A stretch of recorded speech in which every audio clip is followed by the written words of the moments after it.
ela e que ela não pretende dar continuidade a isso numa esfera judicial por considerar que ela não teria, vamos dizer assim, estômago para desenrolar mais 3, 4, 5 anos tendo que dar satisfação e explicar para um judiciário que ela aponta como um judiciário machista o que aconteceu com ela. Então, realmente, esse caso parece que está sendo engavetado, isso não vai ter um reflexo mais judicial e parece que a história morre aí sim, mas ela falou que continua na luta, que mulheres podem procurá-la, que ela está disponível para representar as mulheres em outras lutas, em outras frentes contra o machismo aqui no país. Tá certo, então. Bom, nós vamos colocar a pergunta do Lobianco. A gente vai colocar o momento em que você faz essa pergunta para ela no ar. Vamos ver. Meu nome é Alessandro Lobianco, trabalho na Rede TV, no programa Tarde é Sua. E eu queria fazer uma pergunta para a Su. Por favor, primeiro parabenizá-la pela coragem de denunciar esse caso. E uma coisa que me chamou muita atenção na época foram duas coisas. Uma foi o inesperado de muitas mulheres ali de dentro do ambiente de trabalho comprarem sua briga. Acho que isso realmente potencializou uma voz. Se não fosse isso, talvez não teria tido essa exposição toda. Mas eu percebi também uma coisa que me deixou muito assustado, que muitas mulheres mais conservadoras ali também condenaram essa atitude. Então eu queria saber o que você tem a dizer para as próprias mulheres que reprovaram esse tipo de atitude que você teve, e se você pode dar um recado para minha telespectadora que porventura está passando algum tipo de agressão dentro do ambiente de trabalho e de repente por não ter um apoio como você teve de colegas, o que você tem a dizer para elas? Oi, boa noite. Como que é seu nome mesmo? Boa noite, sou o Alessandro Lobianco. Oi, Alessandro, boa noite. Alessandro, o que eu tenho para dizer para as mulheres que não apoiaram, é que elas tenham tempo para absorver e para olhar o mundo de uma outra forma, que as coisas estão mudando e que não é piada e que é muito difícil denunciar, até porque, para você mesmo pode perceber, tem mulheres que não entendem do que outras mulheres estão falando, é um mundo muito machista. E eu espero que elas tenham tempo para observar e para mudarem a posição delas com relação ao social, com relação ao mundo e aos casos de assédio. As suas telespectadoras que não têm, às vezes, apoio, que têm dificuldade em denunciar, o que eu tenho para dizer para elas é que procurem órgãos também que possam te auxiliar. Eu fui extremamente e super bem auxiliada pela Defensoria Pública, assim, em especial pela Arlanza, que me atendeu super bem, que me ouviu, que me acalmou, que como foi bom, e assim, é um lugar que todas nós temos direito, todas nós podemos procurar.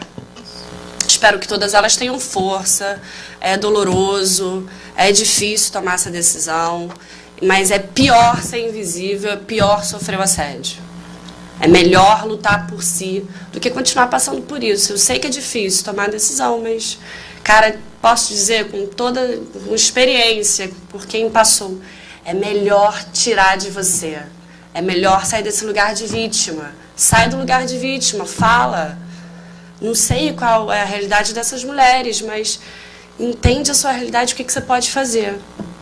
Porque é muito melhor do que se sentir invisível e abusada. É horrível, é horrível.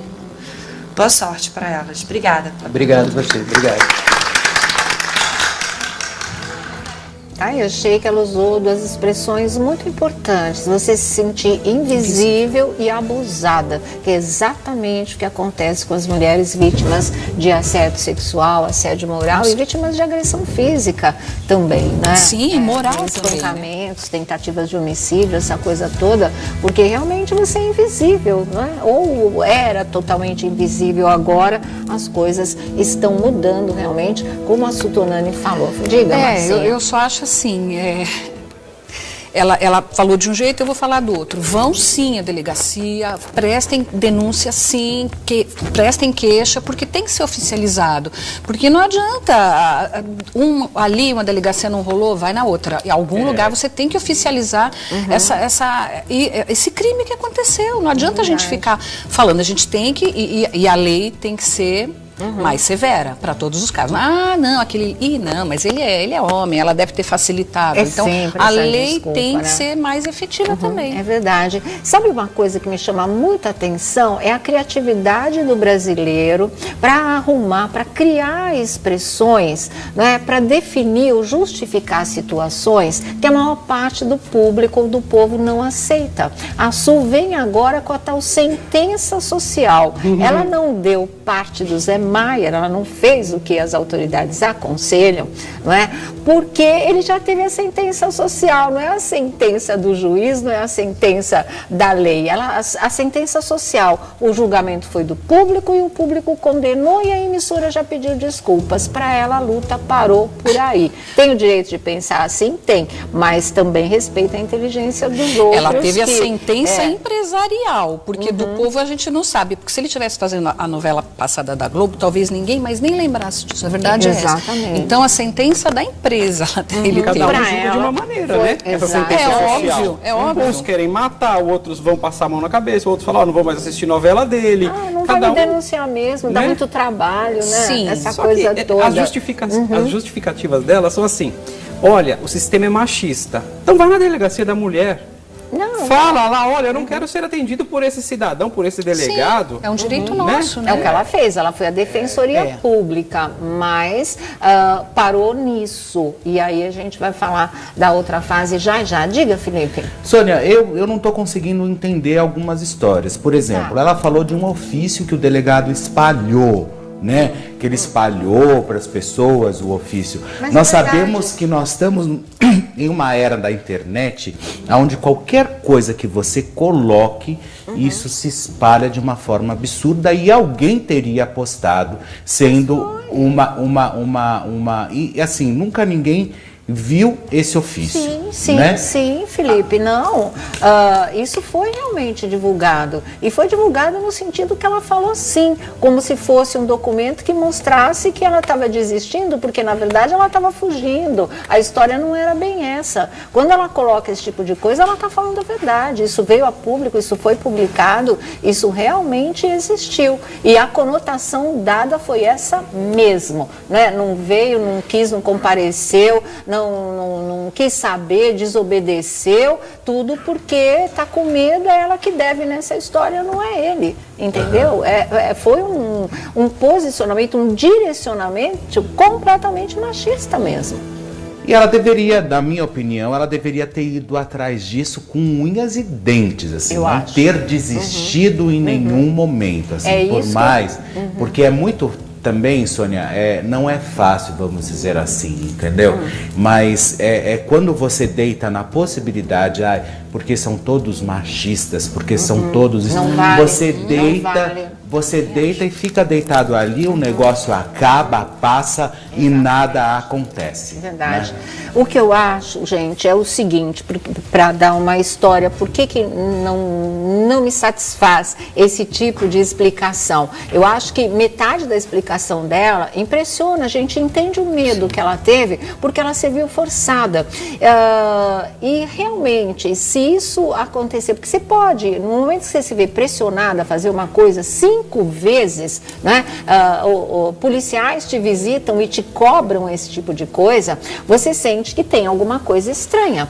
Então, nesse país onde existe arranjo por todos os lados, as tais das forças ocultas que eu tenho falado aqui, você não sabe se de repente veio através de alguém que é amigo desse tal delegado policial, a gente não sabe, não estamos falando nomes, nada. Tudo na linha da suposição apenas, mas que fosse realmente uma coisa direcionada, que quando ela chegasse lá, ela não sabia o que iam fazer, que tipo de pressão maior ainda ela poderia sofrer. Foi um instinto de defesa e eu acho que ela está certa. E aí, pela primeira vez, ela procura um órgão público, que foi a Defensoria Pública, né? E aí ela achou que foi ótimo, valeu realmente, mas ela parou por aí. E é isso que eu queria falar para a Su, que é muito importante, que talvez a conversa com a Maria da Penha, ou a história da Maria da Penha, se ela ler, ela vai entender. Porque a Maria da Penha, ela teve um marido que tentou matá-la 2 vezes, né? Uma com um tiro nas costas enquanto ela dormia, ela sobreviveu, ficou na cadeira de rodas o resto da vida, ela está aí dessa maneira. Depois, não satisfeito, quando ela voltou para casa, porque naquela época ela tinha que voltar para casa, senão caracterizava abandono do lar e ela perderia a guarda das filhas. Então, ela voltou para casa e ela voltando para casa, ele tentou eletrocutá-la no chuveiro. E aí ela percebeu que ele estava mexendo no chuveiro e que talvez fosse por uma descarga elétrica fatal. Por isso ela escapou. E a partir daí ela começou a luta dela. Agora eu vou falar para você, Su, a luta dela em defesa das mulheres, da vida das mulheres, do direito das mulheres, demorou 18 anos. Ela enfrentou todas as instâncias no nosso país inutilmente. Tanto que ela fala que ela foi, e ela me disse isso na entrevista que eu fiz com ela, inclusive tem trechos no meu Instagram. Ela fala, eu fui uma vítima não só do meu marido, eu fui uma vítima da justiça brasileira. E tanto, sabe o que ela fez? Porque ela enfrentou tudo isso que você não quer enfrentar, ela foi internacionalmente, ela foi denunciar na Organização dos Estados Americanos, que ouviu a denúncia dela e cobrou do Brasil uma posição. E esse marido foi punido, ele foi levado a julgamento e ele foi punido, ele foi preso, ele cumpriu pena. Depois de 18 anos ela conseguiu isso. E a luta dela virou uma lei, que é a Lei Maria da Penha, que precisa ser revista, que precisa ser atualizada, que precisa se adequar aos nossos dias, onde a violência tem crescido cada vez mais e que precisa ser aplicada com rigor, porque existe esse lado machista da justiça mesmo. Muito juiz encara a mulher ainda como a culpada pela situação, ela é a tentação, ela é o demônio, ela que faz o homem cair nessas armadilhas. Ele reage por impulso, é o tal do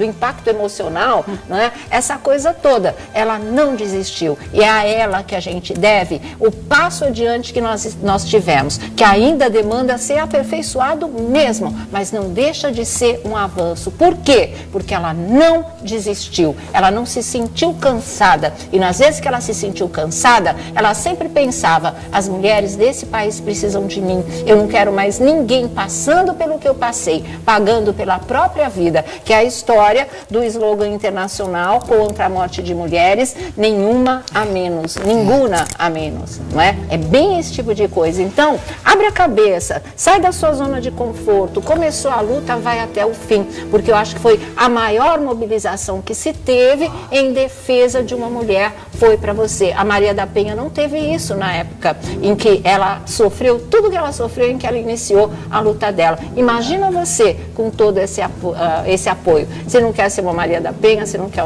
ser uma líder, também é um direito seu, mas pensa nesse lado da questão, eu acho que é importantíssimo. E vou dizer uma coisa, enquanto você não levar isso até o fim, isso não é nenhuma coisa pessoal em relação ao ator José Maier especificamente. Isso a gente está falando de uma causa sobre todos os homens assediadores, sobre todos os assediadores, né? Enquanto você não levar essa história sua, individual, até o fim, cumprindo todas as etapas, você não legitima ou não se legitima como uma líder dessa causa. Sempre vai tropeçar nisso. Sempre a sua história ficou pela metade. Ninguém está tirando o seu direito de ter deixado a história pela metade, mas tudo tem um preço. A consequência é exatamente essa. Então não se queixe das cobranças. Não, e ela completo, né?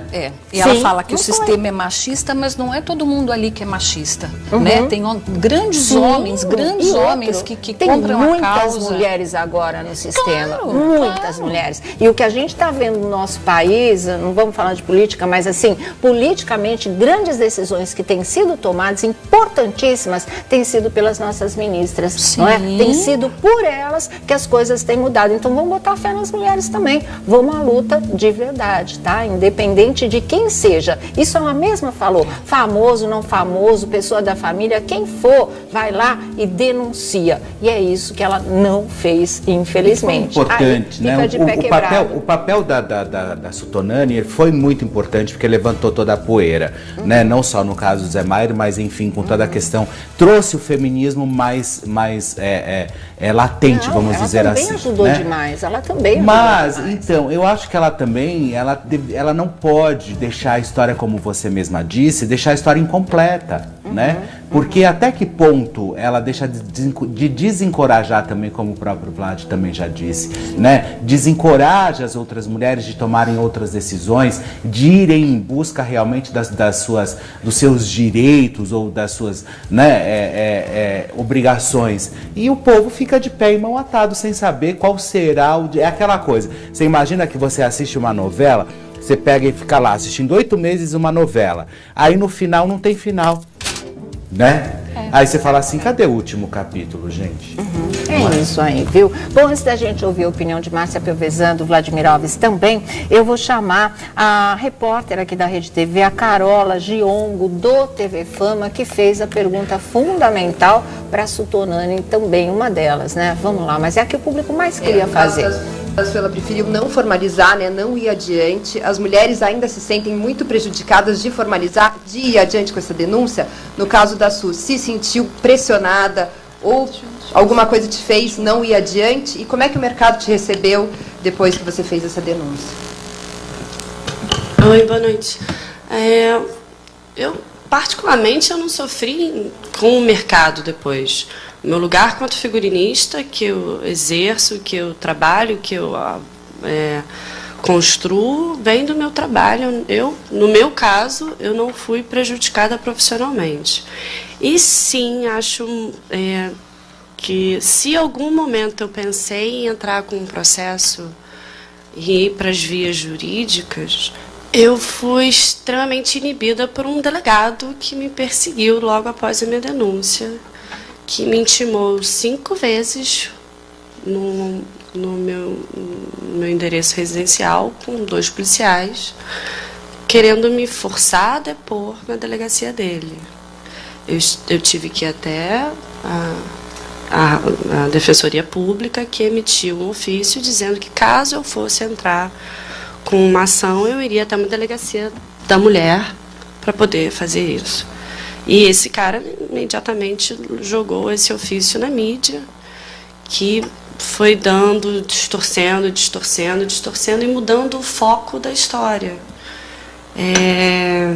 Então imagina, se mesmo sendo tão bem recebida e tendo toda essa rede de apoio, ainda teve um delegado que me perseguiu. Imagina eu passar mais 6 anos da minha vida tendo que falar para um judiciário machista o que tinha acontecido, sendo que, no caso, o assediador tinha, inclusive, admitido isso em rede nacional. E que a própria emissora Rede Globo pediu desculpa e tudo mais. Então, acho que é muito difícil. Para mim, foi assim, né, tomar a decisão de ir para ir a público foi o que eu, na época, julguei que seria melhor socialmente falando. Uma pessoa que é famosa, talvez ela merecia um julgamento público. Então, era só para tirar desse lugar. Eu queria fazer uma pergunta para a Su. A gente sabe que falar de assédio moral e sexual em ambiente de trabalho é uma coisa dificílima, até porque, na maioria das vezes, os superiores são homens e aí é difícil ter crédito quando a gente fala sobre isso. Queria saber como é que você foi recebida quando procurou a empresa num primeiro momento e se o assediador te procurou, te pressionou depois da denúncia de alguma forma. Oi, desculpa, como que é o seu nome? Renata. Renata, boa noite. Boa noite.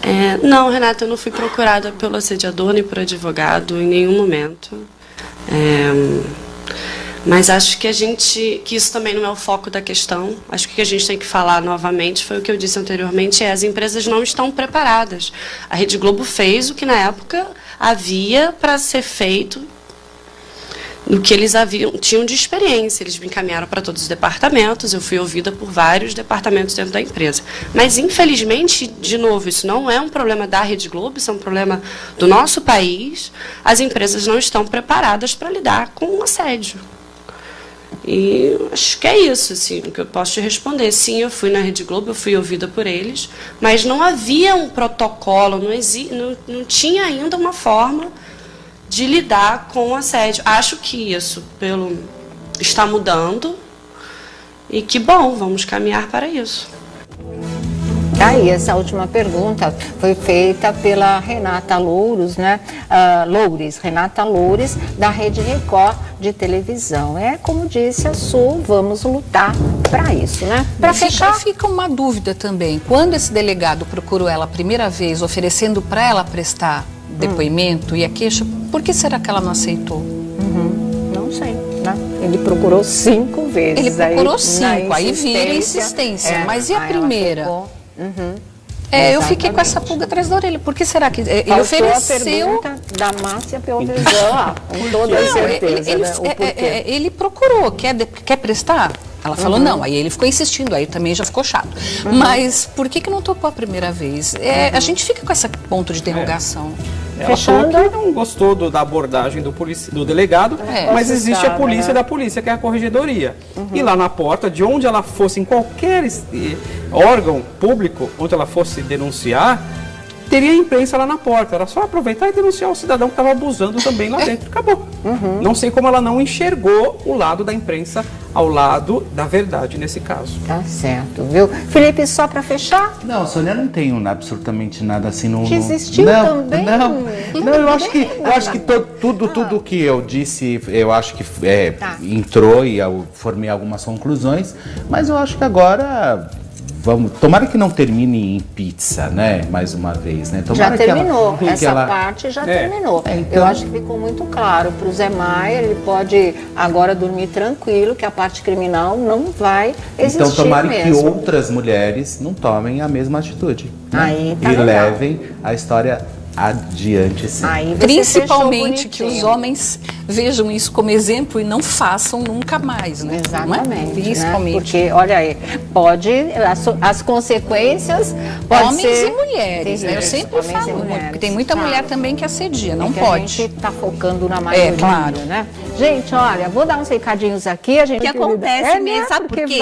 Porque manda embora as camadas de células mortas. É isso mesmo. Sabe? Quando a gente umedece a nossa pele com água morta, toma aquele banho gostoso, de vez você enxugar totalmente, completamente. Bom, vamos voltar lá, vamos começar finalmente nossa roda da fofoca. Vlad, Marcinha, Felipe, tem muita coisa pra gente comentar hoje. Olha aqui, edição da Tititi, tá aqui quentinha, saída do forno pra gente.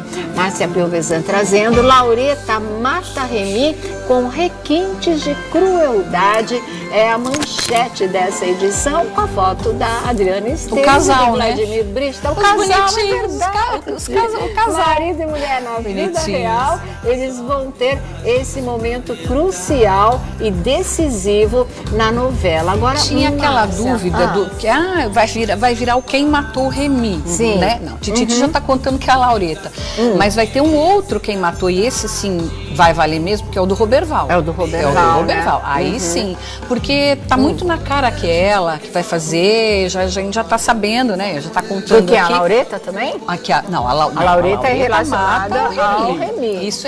Você acha que ele vai morrer de verdade? Eu acho. Porque agora estão dizendo que até a própria Globo tá em dúvida se mata ou se não mata o personagem.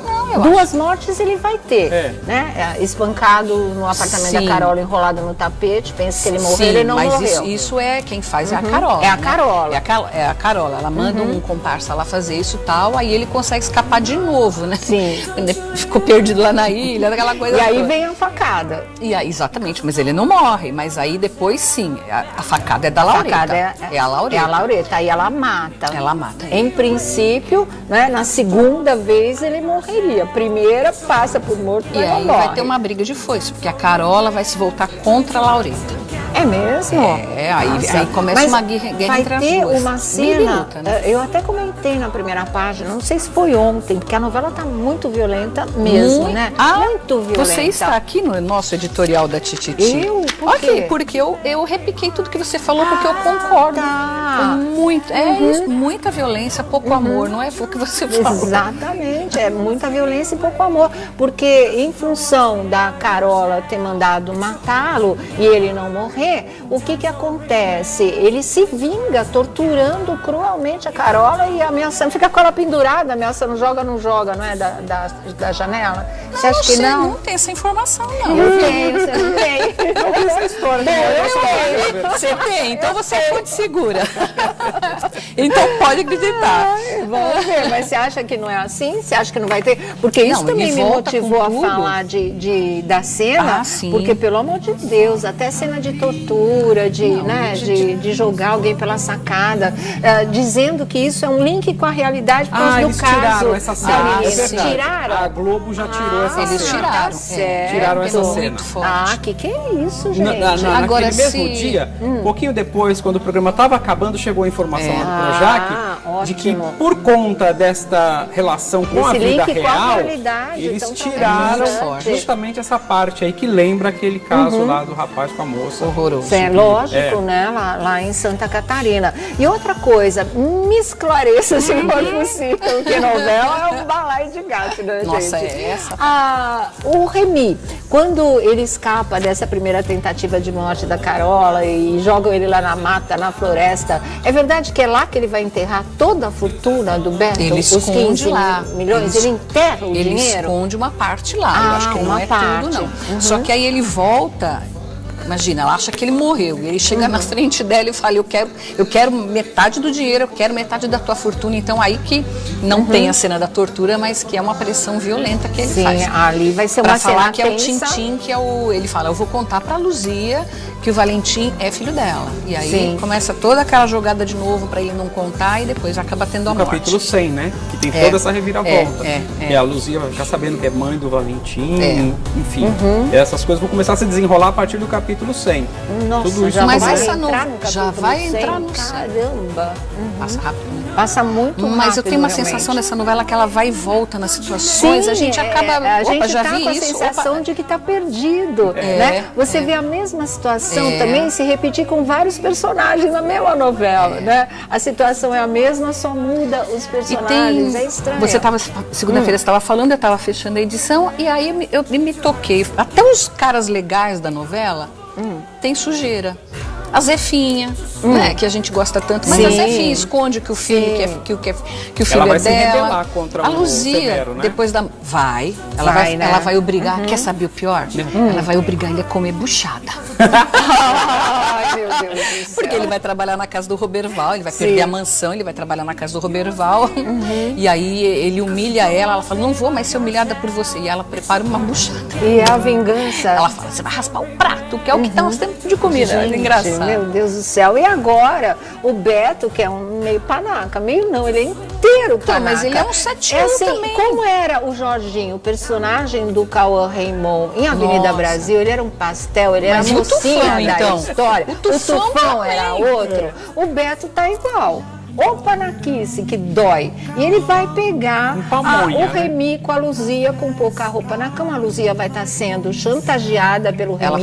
Ele leva ela na marra pra cama. O Beto flagra isso. Qual vai ser a reação do Banana? Aí é que a gente vai ver se realmente, né, ele tem sangue na veia e vai embora. Fala, desabafa tudo que tiver que desabafar em cima do Remy. Claro que vai duvidar da Luzia. Né? Ele não é um irmão, não, né? Ele é um traste, encosto, realmente. Então, já ela e que ela não pretende dar continuidade a isso numa esfera judicial por considerar que ela não teria, vamos dizer assim, estômago para desenrolar mais 3, 4, 5 anos tendo que dar satisfação e explicar para um judiciário que ela aponta como um judiciário machista o que aconteceu com ela. Então, realmente, esse caso parece que está sendo engavetado, isso não vai ter um reflexo mais judicial e parece que a história morre aí sim, mas ela falou que continua na luta, que mulheres podem procurá-la, que ela está disponível para representar as mulheres em outras lutas, em outras frentes contra o machismo aqui no país. Tá certo, então. Bom, nós vamos colocar a pergunta do Lobianco. A gente vai colocar o momento em que você faz essa pergunta para ela no ar. Vamos ver. Meu nome é Alessandro Lobianco, trabalho na Rede TV, no programa Tarde à Sua. E eu queria fazer uma pergunta para a Su. Por favor, primeiro parabenizá-la pela coragem de denunciar esse caso.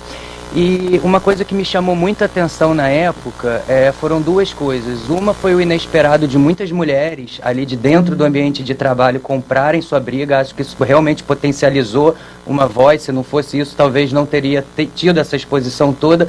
Mas eu percebi também uma coisa que me deixou muito assustado, que muitas mulheres mais conservadoras ali também condenaram essa atitude.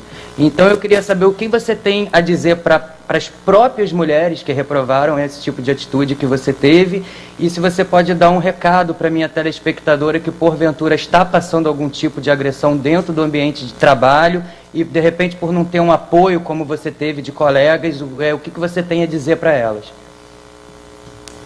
Oi, boa noite, como que é seu nome mesmo? Boa noite, sou o Alessandro Lobianco. Oi, Alessandro, boa noite. Alessandro, o que eu tenho para dizer para as mulheres que não apoiaram, é que elas tenham tempo para absorver e para olhar o mundo de uma outra forma, que as coisas estão mudando e que não é piada e que é muito difícil denunciar, até porque, para você mesmo pode perceber, tem mulheres que não entendem do que outras mulheres estão falando, é um mundo muito machista. E eu espero que elas tenham tempo para observar e para mudarem a posição delas com relação ao social, com relação ao mundo e aos casos de assédio. As suas telespectadoras que não têm, às vezes, apoio, que têm dificuldade em denunciar, o que eu tenho para dizer para elas é que procurem órgãos também que possam te auxiliar. Eu fui extremamente e super bem auxiliada pela Defensoria Pública, assim, em especial pela Arlanza, que me atendeu super bem, que me ouviu, que me acalmou, que como foi bom, e assim, é um lugar que todas nós temos direito, todas nós podemos procurar. Espero que todas elas tenham força, é doloroso, é difícil tomar essa decisão, mas é pior ser invisível, é pior sofrer o assédio. É melhor lutar por si do que continuar passando por isso. Eu sei que é difícil tomar decisão, mas, cara, posso dizer com experiência, por quem passou, é melhor tirar de você. É melhor sair desse lugar de vítima. Sai do lugar de vítima, fala. Não sei qual é a realidade dessas mulheres, mas entende a sua realidade, o que você pode fazer. Porque é muito melhor do que se sentir invisível e abusada. É horrível, é horrível. Boa sorte para elas. Obrigada. Obrigado a você, obrigado. Que é muito também, Sônia, não é fácil, vamos dizer assim, entendeu? Mas quando você deita na possibilidade, porque são todos machistas, porque são todos... Não vale, você deita... Você deita e fica deitado ali, o negócio acaba, passa e nada acontece. Verdade. Né? O que eu acho, gente, é o seguinte, para dar uma história, por que não me satisfaz esse tipo de explicação? Eu acho que metade da explicação dela impressiona, a gente entende o medo que ela teve, porque ela se viu forçada. E realmente, se isso acontecer, porque você pode, no momento que você se vê pressionada a fazer uma coisa, 5 vezes, né? Policiais te visitam e te cobram esse tipo de coisa, você sente que tem alguma coisa estranha.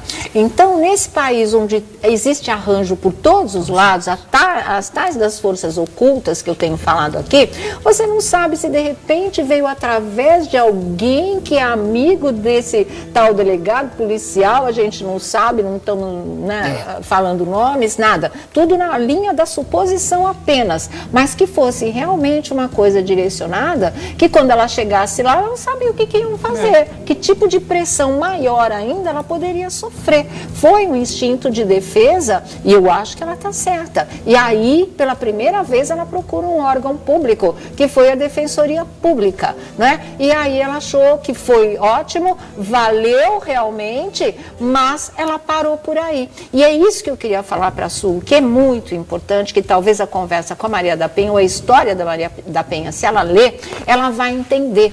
Porque a Maria da Penha, ela teve um marido que tentou matá-la 2 vezes, né? Uma com um tiro nas costas enquanto ela dormia, Ela sobreviveu, ficou na cadeira de rodas o resto da vida, ela está aí dessa maneira.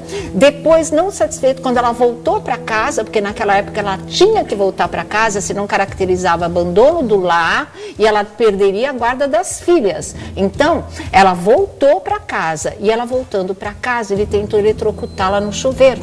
E aí ela percebeu que ele estava mexendo no chuveiro e que talvez fosse por uma descarga elétrica fatal. Por isso ela escapou. E a partir daí ela começou a luta dela. Agora eu vou falar para você, Su, a luta dela em defesa das mulheres, da vida das mulheres, do direito das mulheres, demorou 18 anos. Ela enfrentou todas as instâncias do nosso país inutilmente. Tanto que ela fala que ela foi, e ela me disse isso na entrevista que eu fiz com ela, inclusive tem trechos no meu Instagram. Ela fala, eu fui uma vítima não só do meu marido, eu fui uma vítima da justiça brasileira. E tanto, sabe o que ela fez? Porque ela enfrentou tudo isso que você não quer enfrentar, ela foi internacionalmente, ela foi denunciar na Organização dos Estados Americanos, que ouviu a denúncia dela e cobrou do Brasil uma posição. E esse marido foi punido, ele foi levado a julgamento e ele foi punido, ele foi preso, ele cumpriu pena. Depois de 18 anos ela conseguiu isso. E a luta dela virou uma lei, que é a Lei Maria da Penha, que precisa ser revista, que precisa ser atualizada, que precisa se adequar aos nossos dias, onde a violência tem crescido cada vez mais e que precisa ser aplicada com rigor, porque existe esse lado machista da justiça mesmo. Muito juiz encara a mulher ainda como a culpada pela situação, ela é a tentação, ela é o demônio, ela que faz o homem cair nessas armadilhas. Ele reage por impulso, é o tal do impacto emocional, né? Essa coisa toda. Ela não... Eu achei que ela usou duas expressões muito importantes. Você se sentir invisível e abusada, que é exatamente o que acontece com as mulheres vítimas de assédio sexual, assédio moral e vítimas de agressão física também, né? Sim, moral espancamentos, tentativas de homicídio, essa coisa toda, porque realmente você é invisível, né? Ou era totalmente invisível, agora as coisas estão mudando realmente, como a Sutonani falou. Diga, Marcinha. Eu só acho assim, ela falou de um jeito, eu vou falar do outro. Vão sim à delegacia, prestem denúncia sim, prestem queixa, porque tem que ser oficializado. Porque não adianta, ali uma delegacia não rolou, vai na outra. Em algum lugar você tem que oficializar esse crime que aconteceu. Não adianta a gente ficar falando, a gente tem que, e a lei tem que ser... mais severa para todos os casos. Não, não, mas ele é homem, ela deve ter facilitado. Então, a lei tem que ser mais efetiva também. É verdade. Sabe uma coisa que me chama muita atenção? É a criatividade do brasileiro para arrumar, para criar expressões, né, para definir ou justificar situações que a maior parte do público ou do povo não aceita. A Su vem agora com a tal sentença social. Ela não deu parte do Zé Maier, ela não fez o que as autoridades aconselham, não é? Porque ele já teve a sentença social, não é a sentença do juiz, não é a sentença da lei. A sentença social, o julgamento foi do público e o público condenou e a emissora já pediu desculpas. Para ela, a luta parou por aí. Tem o direito de pensar assim? Tem, mas também respeita a inteligência dos outros. Ela teve a sentença empresarial, porque do povo a gente não sabe, porque se ele estivesse fazendo a novela passada da Globo, talvez ninguém mais nem lembrasse disso. A verdade é essa. Então a sentença da empresa, ele cada um julga de uma maneira, né? É óbvio. Uns querem matar, outros vão passar a mão na cabeça, outros falam, não vou mais assistir novela dele. Não vai me denunciar mesmo, dá muito trabalho, né? Sim. Essa coisa toda. As justificativas dela são assim, olha, o sistema é machista, então vai na delegacia da mulher. Fala lá, olha, eu não quero ser atendido por esse cidadão, por esse delegado. Sim, é um direito nosso, né? É o que ela fez, ela foi à Defensoria Pública, mas parou nisso. E aí a gente vai falar da outra fase já. Diga, Felipe. Sônia, eu não estou conseguindo entender algumas histórias. Por exemplo, ela falou de um ofício que o delegado espalhou, né? Que ele espalhou para as pessoas o ofício. Mas nós sabemos que nós estamos em uma era da internet, onde qualquer coisa que você coloque, isso se espalha de uma forma absurda e alguém teria apostado, sendo e assim, nunca ninguém viu esse ofício. Sim, né? Sim, Felipe, não. Isso foi realmente divulgado. E foi divulgado no sentido que ela falou sim, como se fosse um documento que mostrasse que ela estava desistindo, porque na verdade ela estava fugindo. A história não era bem essa. Quando ela coloca esse tipo de coisa, ela está falando a verdade. Isso veio a público, isso foi publicado, isso realmente existiu. E a conotação dada foi essa mesmo. Né? Não veio, não quis, não compareceu, não quis saber, desobedeceu, tudo porque está com medo, é ela que deve nessa história, não é ele, entendeu? Foi um posicionamento, um direcionamento completamente machista mesmo. E ela deveria, na minha opinião, ela deveria ter ido atrás disso com unhas e dentes, assim, não ter desistido em nenhum momento, assim, por mais... No caso da Su, se sentiu pressionada ou alguma coisa te fez não ir adiante? E como é que o mercado te recebeu depois que você fez essa denúncia? Oi, boa noite. Particularmente, eu não sofri com o mercado depois. Meu lugar quanto figurinista, que eu exerço, que eu trabalho, que eu construo, vem do meu trabalho. No meu caso, eu não fui prejudicada profissionalmente. E sim, acho que se em algum momento eu pensei em entrar com um processo e ir para as vias jurídicas, eu fui extremamente inibida por um delegado que me perseguiu logo após a minha denúncia, que me intimou 5 vezes no meu endereço residencial, com 2 policiais, querendo me forçar a depor na delegacia dele. Eu tive que ir até a Defensoria Pública, que emitiu um ofício dizendo que caso eu fosse entrar com uma ação, eu iria até uma delegacia da mulher para poder fazer isso. E esse cara imediatamente jogou esse ofício na mídia, que foi distorcendo e mudando o foco da história. Então imagina, se mesmo sendo tão bem recebida e tendo toda essa rede de apoio, ainda teve um delegado que me perseguiu. Imagina eu passar mais 6 anos da minha vida tendo que falar para um judiciário machista que o que tinha acontecido, sendo que, no caso, o assediador tinha, inclusive, admitido isso em rede nacional. E que a própria emissora, a Rede Globo, pediu desculpa e tudo mais. Então, acho que é muito difícil. Para mim, foi assim, né, tomar a decisão de ir para ir a público foi o que eu, na época, julguei que seria melhor socialmente falando. Uma pessoa que é famosa, talvez ela merecia o julgamento público.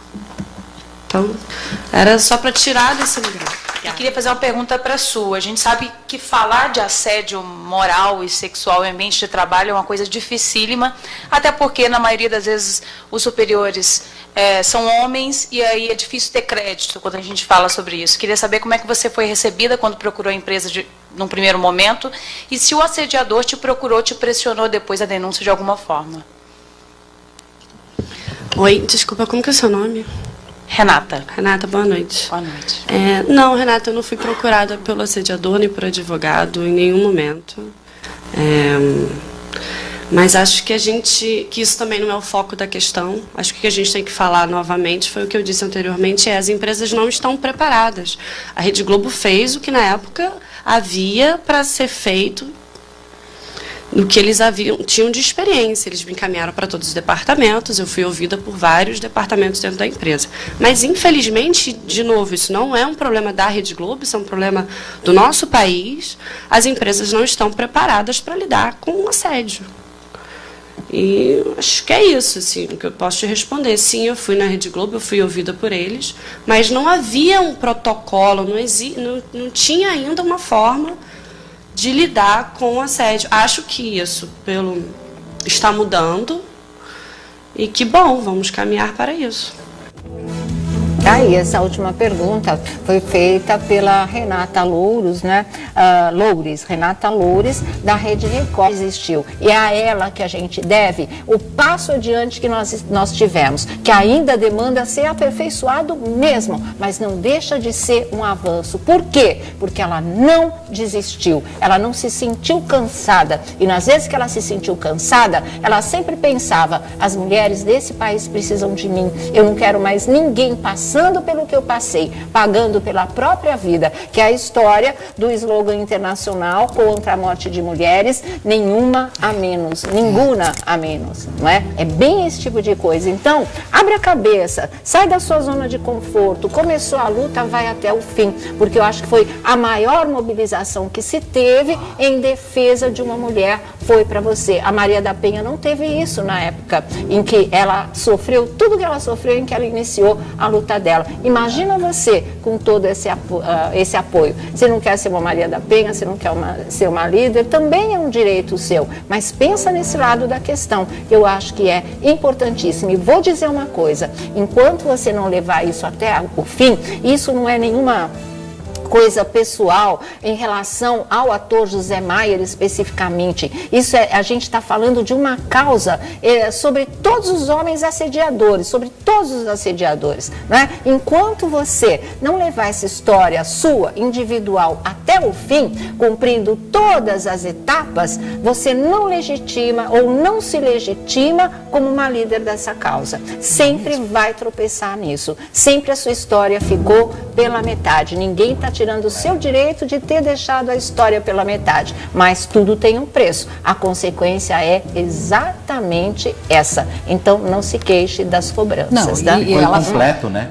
E ela fala que o sistema é machista, mas não é todo mundo ali que é machista, né? Tem grandes homens que compram a causa. Tem muitas mulheres agora no sistema, muitas mulheres. E o que a gente está vendo no nosso país, não vamos falar de política, mas assim, politicamente, grandes decisões que têm sido tomadas, importantíssimas, têm sido pelas nossas ministras, não é? Tem sido por elas que as coisas têm mudado. Então vamos botar fé nas mulheres também. Vamos à luta de verdade, tá? Independente de quem seja. Isso ela mesma falou. Famoso, não famoso, pessoa da família, quem for, vai lá e denuncia. E é isso que ela não fez, infelizmente. Foi importante, né? O papel da Sutonani foi muito importante porque levantou toda a poeira, né? Não só no caso do Zé Maier, mas enfim, com toda a questão, trouxe o feminismo mais latente, vamos dizer assim. Ela também ajudou demais, ela também ajudou Mas, demais. então, eu acho que ela também, ela não pode deixar a história, como você mesma disse, deixar a história incompleta, né? Porque até que ponto ela deixa de desencorajar também, como o próprio Vlad também já disse, né? Desencoraja as outras mulheres de tomarem outras decisões, de irem em busca realmente dos seus direitos ou das suas, né, obrigações. E o povo fica de pé e mão atado, sem saber qual será o... É aquela coisa, você imagina que você assiste uma novela, você pega e fica lá assistindo 8 meses uma novela, aí no final não tem final, né? Aí você fala assim, cadê o último capítulo, gente? É isso aí, viu? Bom, antes da gente ouvir a opinião de Márcia Piovesan, do Vladimir Alves também, eu vou chamar a repórter aqui da Rede TV, a Carola Giongo, do TV Fama, que fez a pergunta fundamental para a Sutonani, também uma delas, né? Vamos lá, mas é a que o público mais queria fazer.